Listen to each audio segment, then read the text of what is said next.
청함을 받은 자는 많되 택함을 입은 자는 적으니라. 아멘. 네, 오늘도 주의 성전 앞에 또 예배로 나와서 하나님 앞에 예배드리는 우리 성도님들 환영하고 축복합니다. 우리 앞뒤 좌우로 한번 인사하시죠. 잘 오셨습니다. 반갑습니다. 반갑습니다. 잘 오셨습니다. 네, 반갑습니다. 네, 반갑습니다. 네, 오늘 저희가 함께 읽은 본문은 흔히 이제 천국 잔치 초청 비유로 불리는데요. 이제 가볍게 읽자면 이제 하나님께서 천국으로 초청하는 이야기 이제 이렇게 읽히는데, 조금 진지하게 들여다보면 사뭇 쉽지 않은 내용이라는 것을 저희가 알게 됩니다. 먼저 이 이야기는 요 이야기만 따로 떼어서 읽기에는 맥락 속에 있는 이야기이죠. 저희가 지난주까지 읽어왔던 내용들의 연장성상에 있습니다. 지난주에 저희는 대제사장들과 장로들이 예수님을 공격하려고 찾아온 내용을 저희가 함께 읽었죠. 그들은 예수님께 나와서 따지었습니다. 너는 도대체 무슨 권위로 이런 말과 행동들을 하느냐? 그래서 예수님의 어떤 실체를 폭로하고 폭로해서 망신을 주고 또 그들을 무리로부터, 이 군중으로부터 예수님을 떨어뜨리게 하고 싶었던 거죠. 사람들이 예수님을 막 따르니까요. 그래서 예수님의 아무 권위가 없음을 증명하고 싶어서 그것을 드러내려고 공격을 했습니다. 그런데 지난주에 저희가 함께 살펴본 것처럼 오히려 예수님께서 세 가지 이야기를 통해서 그들의 실체를 드러내셨죠. 세례 요한은 어디서부터 왔느냐, 이 이야기로 시작해서 그들은 이제 세례 요한의 이야기가 나오니까 자기들이 여호와 신앙을 위해서 예수님께 따지러 온 것이 아니라는 것이 들통이 났죠. 그들이 진짜 무서워했던 건 백성들이었습니다. 사람들에게 자기들이 가지고 있었던 권위와 자기들이 누리고 있던 입지가 흔들리는 것이 두려웠던 거죠. 또 하나의 이야기를 말씀하시는데 두 아들 이야기였습니다. 입술로는 네, 제가 가겠습니다 말했으나 가지 않는 그 첫째 아들의 모습을 말씀하시면서 너희보다 오히려 세리와 창녀들이 먼저 하나님의 나라에 갈 것이다 라는 무서운 충격적인 이야기를 하셨죠. 이 이야기를 듣는 사람이 대제사장들과 장로들인데 말이죠. 그들에게 너희들이 세리와 창녀보다 못하다라는 말씀을 하신 거죠. 그리고는 악한 농부들 비유를 말씀하셨어요. 주인의 포도원을 차지하고 싶어서 주인의 포도원을 자기 것으로 만들려고 주인이 보낸 종들을 다 죽이고 심지어 주인의 아들마저도 죽여버리는 이 끔찍한 자들, 그들의 모습을 통해서 사실은 지금 예수님을 향해서 이렇게 대적하고 따지러 온 그 대제사장과 종교 지도자들, 장로들의 속마음을 그야말로 거치게 말해서 까발렸습니다. 까발렸다는 말을 찾아보니까 표준어더라고요. 아주 거친 말이죠. 까발린 거죠. 그들의 속내, 아주 검은 속내를 다 드러내신 겁니다. 결국은 자신이 주인이고 싶은 욕망, 심지어 주인의 아들을 죽여서라도 내가 주인이 되고 싶은 그 모습이 바로 지금 예수님을 죽이고자 막 들어와서 따지고 있는 이 대제사장들과 장로들의 모습이라고 말씀하신 거죠. 그리고 오늘 마지막으로 이렇게 또 비유의 말씀을 주십니다. 이것이 오늘 결혼잔치의 비유입니다. 2절에서 예수님은 천국은 마치 자기 아들을 위하여 혼인잔치를 베푼 어떤 임금과 같다라고 표현하셨습니다. 그러니까 오늘 저희가 이제 읽은 이 본문의 내용, 비유는 천국에 관한 이야기죠. 천국은 마치, 그죠? 근데 이 천국의 속성이 아들의 혼인잔치를 베푸는 아버지. 근데 그 아버지가 누구로 묘사되고 있냐면 임금입니다. 임금이 자기 아들을 위해서 자기 아들의 혼인잔치를 베푸는 이야기입니다. 여러분, 여기서 제가 부연 설명할 것 없이 여기서 이 비유 속에 임금이 도대체 누구겠습니까? 당연히 하나님을 이야기하는 것이죠. 하나님께서 아들의 혼인잔치를 연다. 이제 아들의 혼인 잔치에 들어올 수 있느냐 없느냐가 이제 이 관건이거든요. 이 내용 전체. 그래서 아들의 혼인 잔치에 들어올 수 있느냐 없느냐도 이 비유의 원관념과 비유의 개념을 보자면 그 아들은 예수 그리스도를 상징한다고밖에 말할 수가 없습니다. 예수님을 통해서 이루어지는 구원이기 때문에. 그리고 이 잔치에 들어올 수 있느냐 없느냐는 처음에 천국에 관한 비유라고 말씀하신 것을 기억하신다면 천국에 오는 자, 오지 못하는 자에 대한 이 비유라는 것을 저희가 쉽게 알 수 있습니다. 하나님 나라, 천국에 관한 이야기죠. 자, 근데 이제 3절부터 5절까지 보시면 이 이야기 속에 임금이 사람들을 초청하는 장면이 나와요. 3절 말씀을 보면 그 종들을 보내서 그 청한 사람들을 혼인잔치에 오라 하였더니 이렇게 되어 있죠. 그리고 또 보시면 뒤에 이어서 보시면 다시 다른 종들을 보내요. 이르되 청한 사람들에게 이르기를 내가 오찬을 준비하되 나의 소와 살찐 짐승을 잡고 모든 것을 갖추었으니 혼인잔치에 오소서라고 가서 전해라. 그죠? 이렇게 종들을 보내서 시킨 거예요. 초대를 했어요. 근데 읽어보면 두 번을 이렇게 하고 있잖아요. 그렇죠? 처음에 초대하고 또 초대를 해요. 이게 왜 그러냐? 당시 이스라엘의 문화가 이제 잔치를 벌이고 사람을 초대할 때 이렇게 1차, 2차로 초대를 했답니다. 무슨 이야기냐면 처음에 종들을 먼저 보내서 좀 긴 시간을 두고 여유 있게 시간을 두고 처음에 몇 월 며칠에 잔치가 있습니다. 결혼 잔치가 있습니다. 미리 알려주는 거죠. 시간을 비워두고. 그리고 이제 시간이 임박해지면 두 번째 2차로 종을 보내서 이제 시간이 되었습니다. 해서 모시고 오는 거죠. 아니면 뭐 다음 내일입니다. 이렇게 알려드리는 뭐 이렇게 1차, 2차에 2차로 나눠서 사람을 초대하고 모셔오는 그게 당시의 문화였다고 해요. 그런데 3절 말씀을 보면 처음 초청을 했을 때, 초대를 했을 때 어떻게 반응하죠? 사람들 그 표현이 초청을 받은 사람들이 오기 싫어하거늘 이라고 표현되어 있어요. 그렇죠? 오기 싫어합니다. 그들의 마음이 이렇게 오기 싫어하는 마음이에요. 그리고 4절 5절에 뭐라고 되어 있습니까? 4절 5절을 보면 그들이 초대를 받고 두 번째 이제 초대를 받아서 가야 되는데 그들의 반응은 뭐예요? 그들이 돌아보지도 않고 한 사람은 자기 밭으로 한 사람은 자기 사업하러 가버립니다. 그죠? 그 심지어 6절을 보면 충격적인 이야기가 나오는데 또 나머지 어떤 사람들은 그 종들 초대를 해서 모시고 가려고 온 그 종들을 잡아서 모욕하고 죽여버립니다. 충격적인 이야기죠. 아주 어이없고 끔찍한 반응을 그들이 합니다. 그런 자들이 나타났죠. 이 소식을 들은 임금이 종을 보내서 초대해서 데려오라고 했는데 그들을 잡아서 모욕하고 죽였지 않습니까? 그러자 임금이 그 소식을 듣고 노하죠. 그래서 군대를 보냅니다. 그리고 그 살인한 자들을 진멸하여 심판합니다. 그리고 임금은 종들에게 새로운 명령을 내리는데 8절부터 보시면 혼인잔치는 준비되었으나 청한 사람들은 합당하지를 아니하니 내거리 길로 사거리 막 그냥 길가로 나가란 얘기죠. 내거리 길로 가서 사람을 만나는 대로 혼인잔치에 청하여 오라라 라고 명령을 새롭게 내립니다. 그 누구라도 처음에 초대했을 때는 이렇게 뭔가 그래도 선별돼서 초청이 된 것 같았는데 근데 이번에는 어떻게 돼요? 그냥 내거리 사거리 길로 가서 저 은행 사거리 길에 가서 그냥 지나다니는 사람들 다 초대하라는 거예요. 그렇게 초대의 문이 활짝 열려버립니다. 그렇죠? 그래서 종들이 가서 10절 말씀 보면 악한 자나 선한 자나 만나는 대로 모두 다 데려옵니다. 다 초청을 합니다. 그 초청에 응한 사람들이 다 오는 장면이 이로 이야기가 전개됩니다. 자, 일단 여기까지 이야기를 좀 정리를 하고 넘어가야겠습니다. 말씀드렸던 대로 이 비유 속의 임금은 하나님이십니다.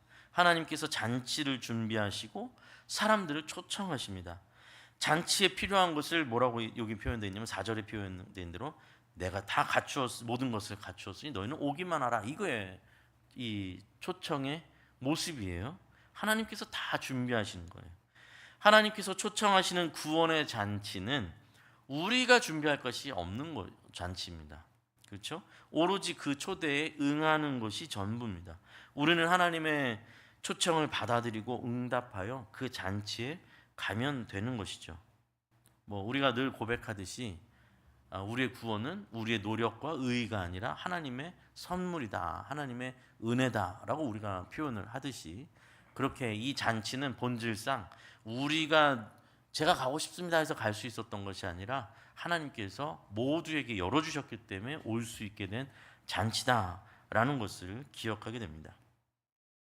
그런데 이제부터 좀 복잡하고 어찌 보면 재밌고 어찌 보면 불편한 이야기가 나오죠. 앞서 읽었듯 사람들이 초청을 받고도 가기를 싫어했습니다. 뿐만 아니라 날짜가 되니까 자기 밭으로 간 사람들이 나타나고 자기 사업을 하러 간 사람들이 나타나고 심지어는 그 초대 소식을 전하러 온 종들을 붙잡아서 모욕하고 죽이는 자들의 이야기가 이어집니다. 이 지점에 대해서 우리가 그냥 읽고 넘어가면 안 되는 거죠. 이 지점에 대해서 좀 깊게 생각해 볼까요? 아니 도대체 왜 그렇게 반응을 했을까요? 이야기 속의 사람들은 그런 생각이 들잖아요. 아니 왕이 잔치를 벌여서 초대를 했는데 왜 이렇게 왜 가기 싫어하고, 그리고 가기 싫을 뿐만 아니라 심지어는 그 보낸 사람을 이렇게 잡아 죽인다는 게 말이 되는가? 라는 생각이 안 듭니까? 들죠. 왕의 잔치인데 말이에요. 이상하단 말이죠. 이 이야기 속의 사람들이 이상한 거예요.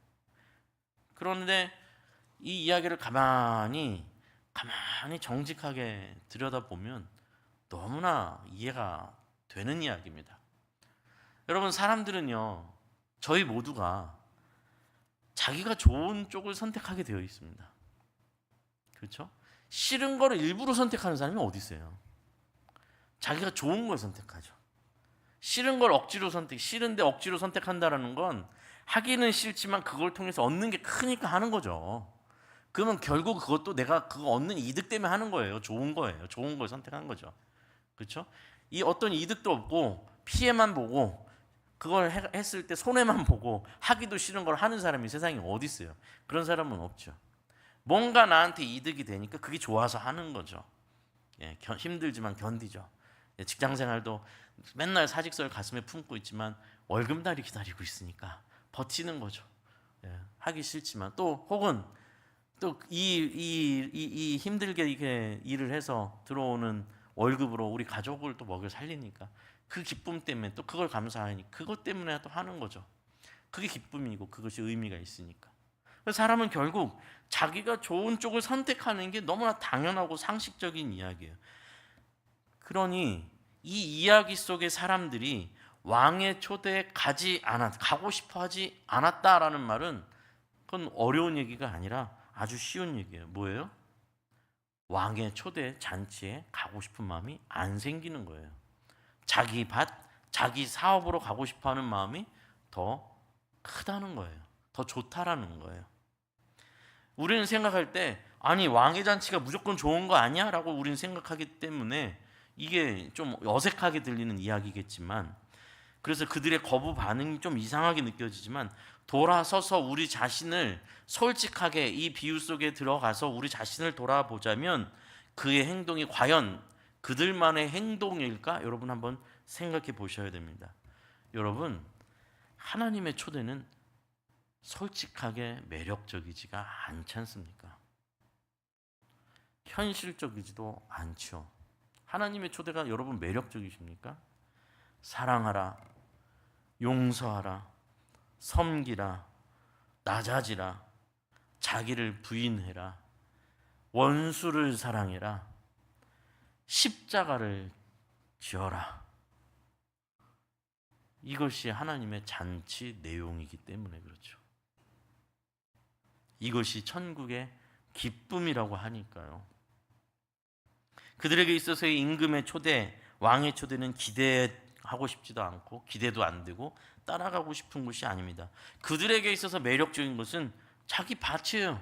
내가 가서 일하는 만큼 소출이 쌓여지는 밭, 내 사업, 내가 가서 열심히 하는 만큼 나를 왕처럼 만들어주는 그 사업이 내가 가고 싶은, 내가 좋아하는 일이지 무슨 사랑해라, 용서해라, 낮아져라, 나의 재물, 나의 명예, 권력을 쌓아가는 세상이 사랑의 1순위죠. 우리의 마음속에 좋은 걸 선택하는 겁니다. 내가 움직이고 있는 것이 내가 좋아하는 곳이잖아요. 솔직하게. 내가 따라가고 있는 곳이 내가 가고 싶은 곳이잖아요. 정직하게.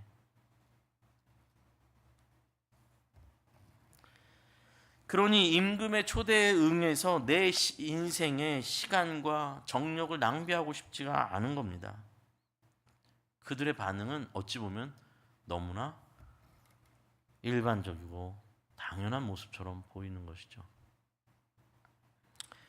교회 역사 속에 어거스틴이라는 인물이 있는데, 이제 아우구스티누스, 철학사에서는 아우구스티누스, 어거스틴이라고 하는데, 이분이 한 얘기 중에 이런 이야기가 있어요. 인간 존재의 문제는 단순히 의지가 약한 것이 아니다. 네, 의지가 약해서 문제가 되는 것이 아니다. 이 뭐라고 그러면 뭐가 문제냐?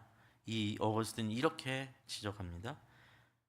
의지가 약한 것이 문제가 아니라 사랑의 질서가 뒤틀려 있는 것이 문제다. 사랑의 질서가 뒤틀려 있는 것이 문제다. 사랑에 대한 의지가 약한 것이 아니라 사랑의 질서가 뒤바뀌어 있다라는 겁니다. 질서가 뒤틀려 있다라는 거예요. 무엇을 더 사랑해야 하는지를 모른다라는 거예요. 진짜 사랑해야 될 것을 사랑하지 않고 사랑하지 말아야 할 것을 사랑하는 데에서 비극이 시작된다라는 거예요. 그래서 사랑의 순서가 뒤틀리자 많은 것을 놓치고 만다. 그것이 인간의 죄성의 증거라는 것입니다. 하나님보다 다른 것이 더 사랑스럽게 느껴지는 것이 인간의 문제인 것이죠. 어떤 이들은 어떻게 반응했습니까? 심지어 종을 붙잡아서 모욕하고 죽여버립니다. 듣기 싫은 거예요. 아니 왜 하나님이 내 인생에 이래라 저래라 자꾸 참견하십니까? 그냥 내버려 좀 두셔야 되는 거 아닙니까? 내 인생 내 거 아닙니까? 뭘 자꾸 초대한다고 자꾸 뭘 이렇게 합니까? 목사님은 제 삶에 복이나 빌어주시면 되는 것이지 뭘 자꾸 회개하라고 돌이키라 하고 불편하게 자꾸 그런 말씀 하십니까?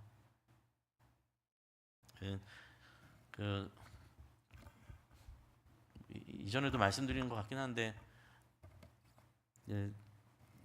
제가 이제 중국에서 유학생 사역을 할 때 청년들 저도 그때도 이제 30대 젊었으니까 회계에 대해서 막 설교하고 막 하니까 몇 주를 했더니 청년 중에 하나가 저한테 찾아와가지고, 목사님 너무 혼내지만 마시고 제발 좀 우리 격려도 해주시고 좀 위로 좀 해주세요. 왜 이렇게 혼내기만 하세요? 막 그렇게 따졌던 게 여전히 기억납니다. 마음에 많이 남아있죠. 왜 이렇게 불편한 이야기만 하십니까? 듣기 좋은 얘기 좀 해주십시오. 적당히 좀 해주십시오. 그리고 목사님 현실을 너무 모르시네. 현실은 그렇게 쉽지가 않아요. 그런데도 계속해서 이야기. 그만 좀. 그 종들을 잡아 모욕하고 죽이기까지 하는 내용들이 나오는 것이죠. 저는 이제 청년부를 담당해 왔을 때도 그렇고 지금도 마찬가지인데요. 아마 여러분도 이제 어느 정도는 아실 거라고 생각되는데, 절대로 억지로 봉사나 역할을 맡기지를 않습니다.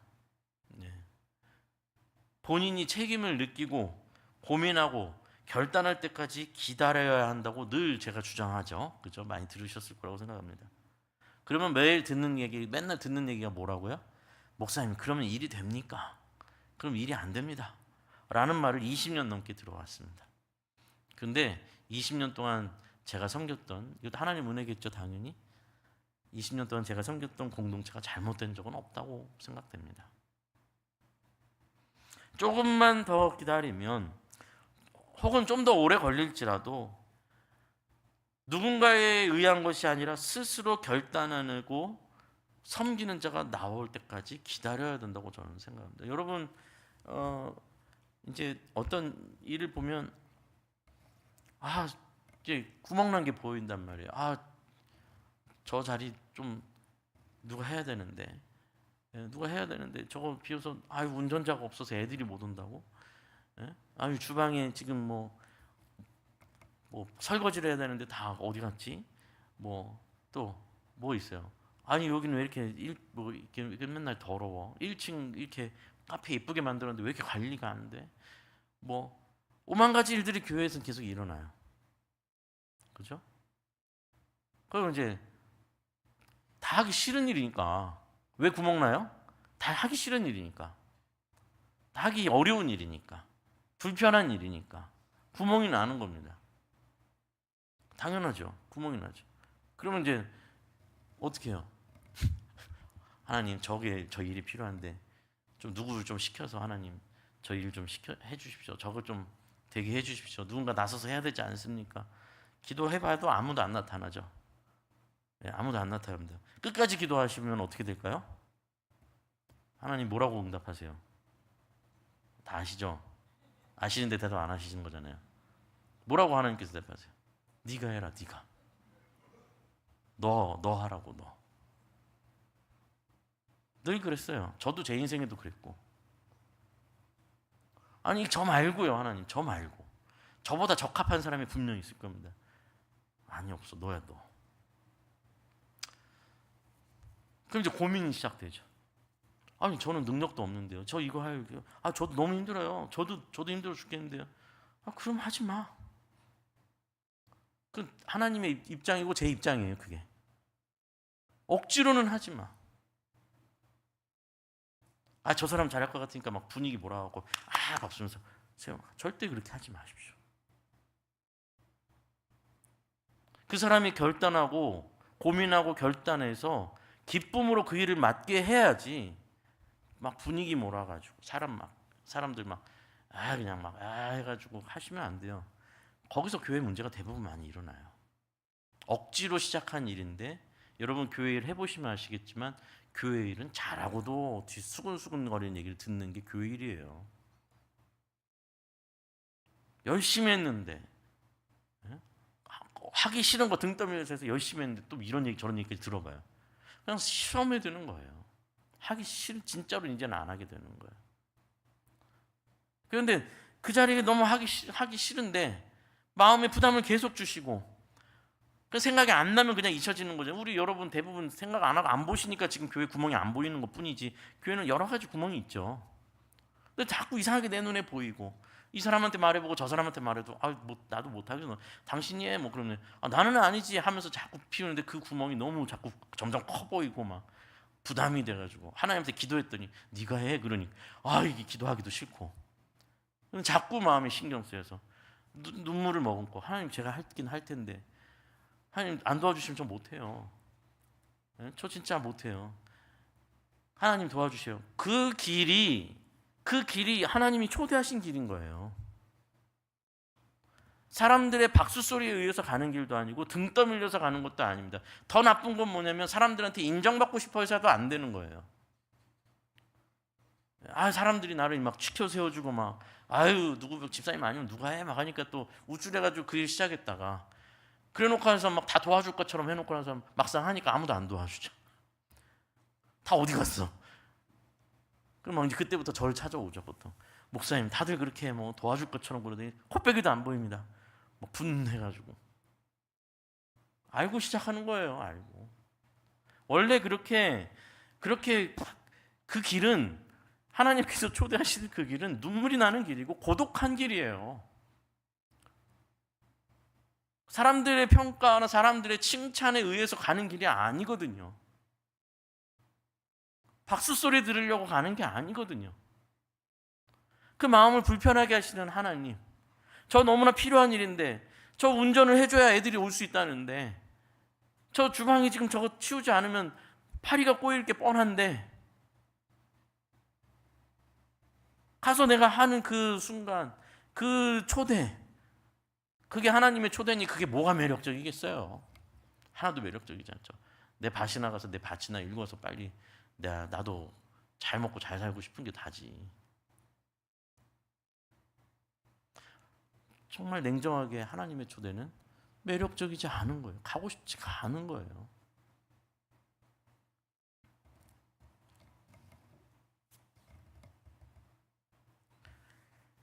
그냥 오래 기다리고 오래 기다리자. 좀 안 되면 뭐 어쩔 수 없는 거죠. 억지로는 하지 맙시다. 그러나 이제 누군가가 용기 내서 그걸 맡아요. 맡으면 제가 말씀을 드립니다. 정말 복된 선택을 하시. 하나님의 정말 하나님께서 은혜 주실 거라고 믿습니다.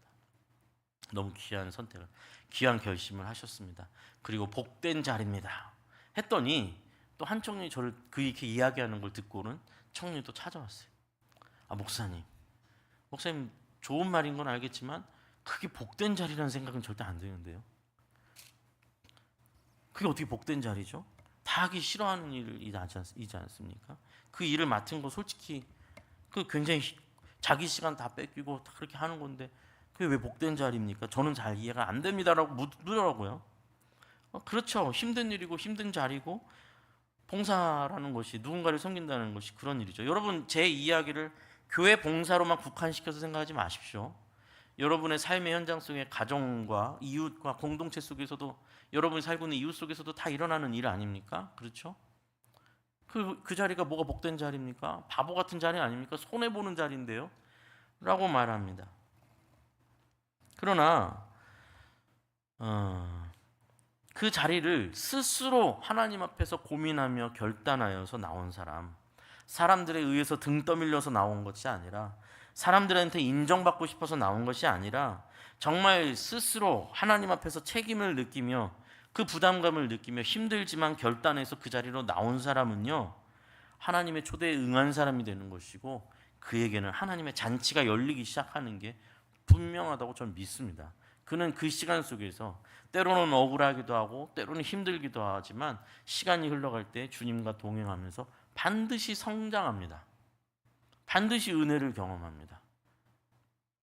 그렇게 나온 분들은 꼭 그 일이 지나고 나면 저한테 꼭 간증을 하죠. 그때 정말로 진짜 어쩔 수 없이 시작을 했는데 지나 보니 진짜 배운 게 많습니다. 진짜 하나님 은혜를 경험했습니다. 봉사는 그렇게 되는 겁니다. 그러니 복된 자리죠. 당연히 복된 자리죠. 아마도 저를 예수님이 말씀해 주신 비유의 이야기 속에 저를 대입한다면요, 아마 저는 이 이야기 속에 누구냐? 왕의 초대 소식을 전하는 종이 아마 저일 겁니다. 그렇죠? 여러분, 왕이 초대하셨습니다. 왕의 초대에 오십시오. 왕의 초대가 얼마나 귀한 것인지를 말씀드리고 얼마나 그것이 가치 있는 것인지를 전하는 종의 자리에 아마 저는 그 이야기 속에 있는 그 자리일 것입니다. 하나님이 여러분께 초대하는 하나님의 나라는 결코 화려하지가 않습니다. 매력적이지 않습니다. 잔치라고는 하는데 실제로는 잔치죠. 그러나 우리의 뒤틀어진 사랑의 질서 때문에 그것이 사랑스럽게 보이지를 않습니다. 오히려 돈이 훨씬 더 사랑스럽게 보이죠. 그게 사실 아닙니까? 사실 정말 솔직하게 가장 끔찍한 일이 뭐냐면, 가장 끔찍한 일은 그 하나님의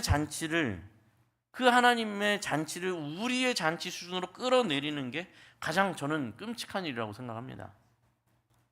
낮아지라고, 겸손하라고, 사랑하라고, 생명을 우선시하라고, 결국 십자가의 사랑으로 따라오라고 말씀하는 그것이 하나님의 잔치인데, 그것이 아니라 하나님의 잔치를 성공하고 돈 벌고 목에 힘줄고 사람들의 부러움을 사는 그런 사람들을 앞세워서 하나님의 은혜를 받았습니다 간증하고 그들을 보면서 또 꿈꾸게 하니 그것이 기독교의 수준이 얼마나 땅에 처박히는 일이 되는 겁니까?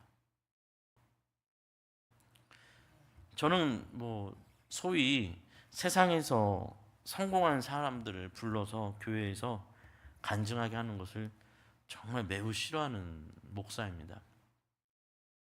일전에 사역했던 교회에서 전 국민이 아는 유명한 연예인을 부부를 초청해서 간증 집회를 했었습니다. 남자 연예인이 본인 말로 회심했다 하고 또 목사가 되어서 그 부부가 와서 막 간증하고 집회를 막 했는데 굉장히 사람들이 너무 유명한 사람이 오니까 사람들 좋아했죠. 근데 불과 몇 년 지나지 않아서 남편 목사가 아내를 막 구타하는 장면이 막 CCTV로 공개되고 돈 문제, 여자 문제 다 드러나서 난리가 납니다. 근데 사실 저는 이런 일을 사역을 시작하고 지금 한 26년 됐죠. 사역 너무 많이 봤습니다. 이런 일들을. 도대체 교회는 무엇을 꿈꾸기에 그런 사람들을 불러서 앞에 세우는 겁니까? 간증이라 함은 적어도 제 기준에는 제가 오랫동안 같이 지켜보면서 함께하면서 그의 삶에 정말 그가 예수 그리스도를 닮아가는 모습, 그가 정말로 그 어려움과 역경과 고난 속에서도 주님을 붙들고 의지하는 그 긴 세월을 보면서 아, 정말로 이분이라면 정말로 성도님들의 귀감이 되겠구나 하는 그런 분들이 간증을 해야죠. 이 이야기를 하기 시작하면 한도 끝도 없는데요. 정말 저한테는 다 하나하나가 비수처럼 꽂혀 있어서 전 너무 다 기억이 납니다. 심지어 언젠가는 청소년 집회가 열렸는데 연합 집회, 뭐 전국 연합 집회에서 아이들이 1,000명 막 이렇게 막 넘게 모여 있는 그 집회에 유명 목사님이 오셨어요. 뭐 유명 목사님이에요. 유명 연예인만큼 유명해졌어. 그러니까 그게 유명 목사님이 되면 왜 부자가 되는지는 잘 모르겠는데 유명 목사가 돼서 돈도 많아서 좋은 차도 타고 다니시는 목사님이 등장해서 아이들한테 꿈과 비전을 막 설교를 하시다가 경악할 만한 모습을 보여주셨죠. 갑자기 너희도 나처럼 성공하고 싶은 사람 앞으로 나와. 그랬더니 애들 중에서 또 개구진 애들 몇 명이 막 뛰어나갔습니다. 그랬더니 목사님이 뒷주머니에서 지갑을 꺼내서 돈을 꺼내주십니다. 그래, 너희같이 용기 있는 자들이 천국을 차지하는 거야. 너희는 성공할 거야. 여러분, 그 세대가 지금 그때 그 중고등학교 아이들이 지금 20, 30대, 30대, 40대가 된 것 같아요. 제가 봤을 때. 그런 일들이 죄송하지만 비일비재 많이 일어났습니다. 끔찍한 이야기 아닙니까?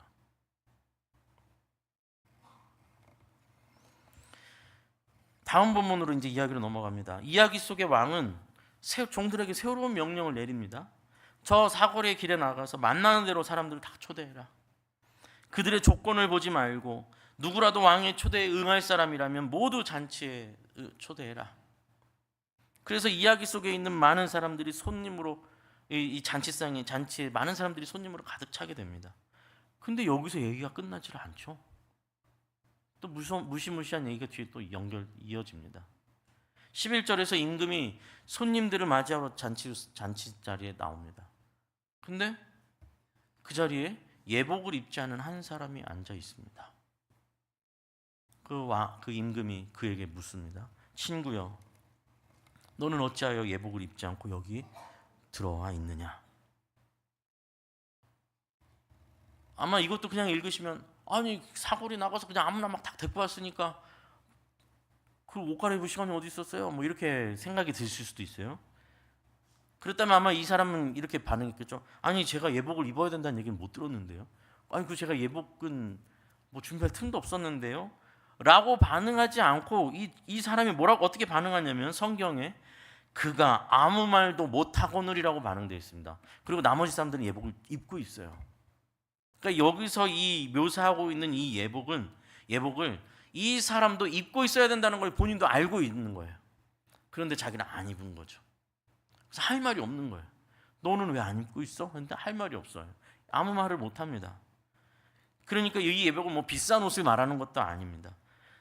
그랬다면 만약에 비싼 옷이었다면 누구나 올 수 있는 잔치가 아니었겠죠, 당연히. 돈 있는 사람은 오는. 그게 아니잖아요. 아까 전에 선한 자나 악한 자나 다 초대했어요. 그러나 이 잔치에 들어올 땐 이 예복을 입고 있었어야 되는 거예요.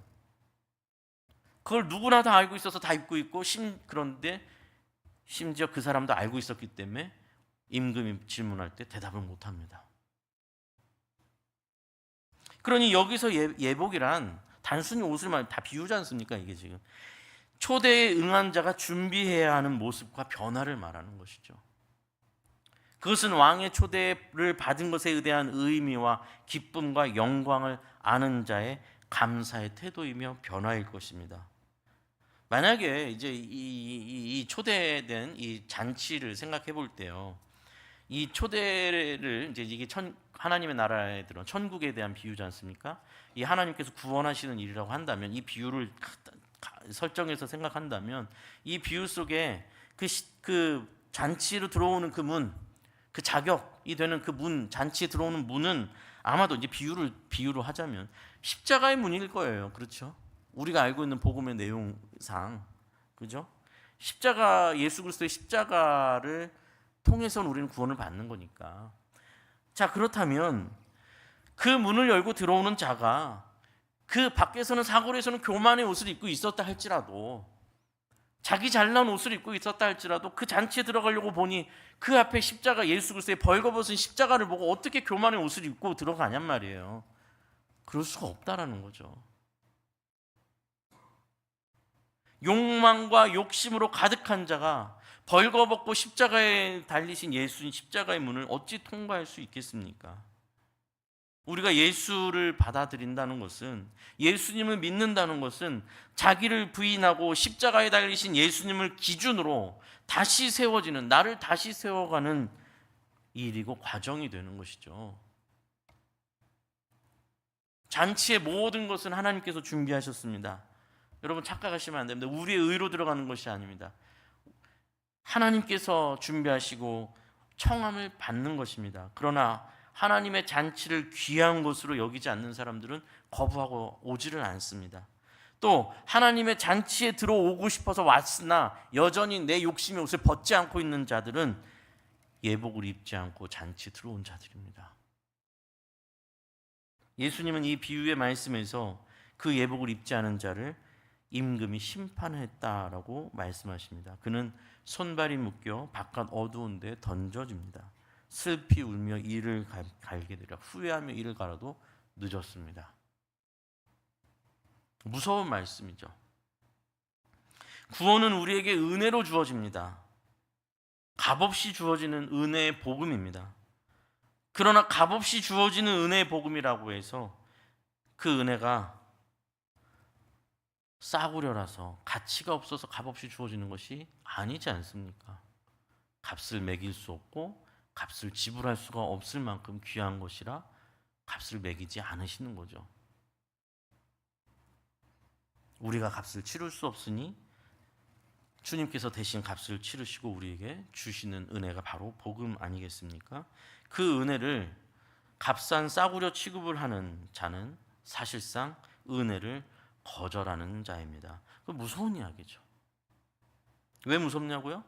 교회는 나오지만, 교회에선 열심이지만 진짜 내가 살아가는 일주일의 일상 속에서는 내 욕심과 욕망에 사로잡힌 자들에게 주님께서 하시는 말씀이기 때문입니다. 누구나 그 정도는 하지 않습니까? 제가 얼마나 교회에서 열심히 하는데요. 여러분, 이 이야기 속에 나오는 대제사장들과 장로들보다 더 열심히라고 감히 말할 수 있습니까? 지금 이 이야기를 듣고 있는 사람들은 대제사장들과 장로들이라는 걸 기억하셔야 됩니다. 그들의 신앙을 예수님께서 인정하지 않으십니다. 그들을 악한 농부라고 말씀하고 계시고, 초대에 응하지 않은 자들이라 말씀하시고, 초대하는 자들을 잡아 죽인 자들이라고 말씀하시고, 잔치에 들어왔으나 예복을 입지 않은 자라고 주님께서 말씀하고 계십니다. 무서운 이야기죠.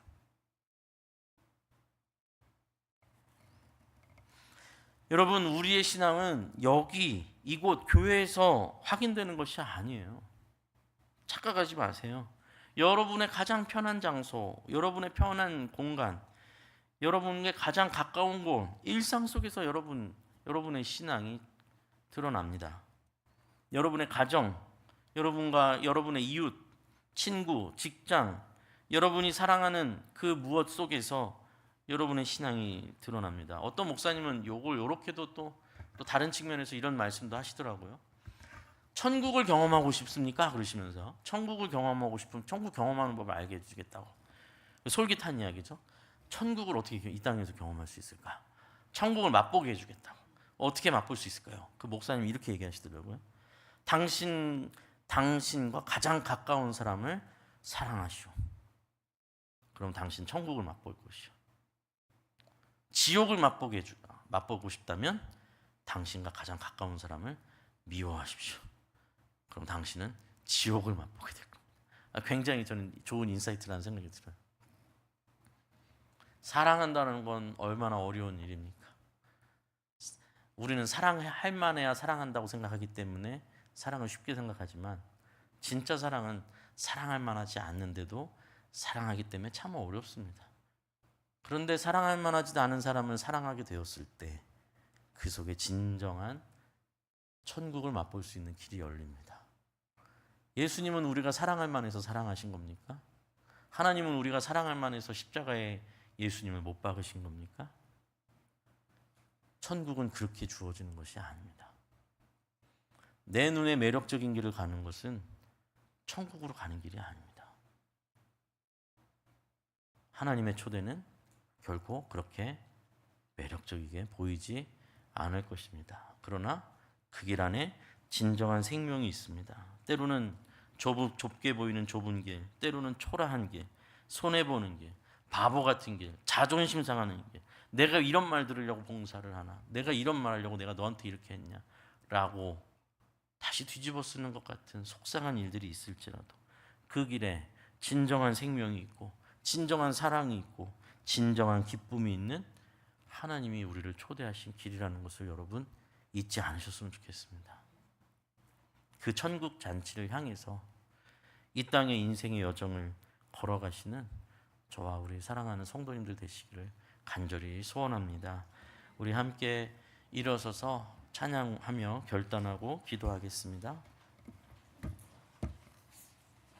하나님의 부르심에는 후회하심이 없네.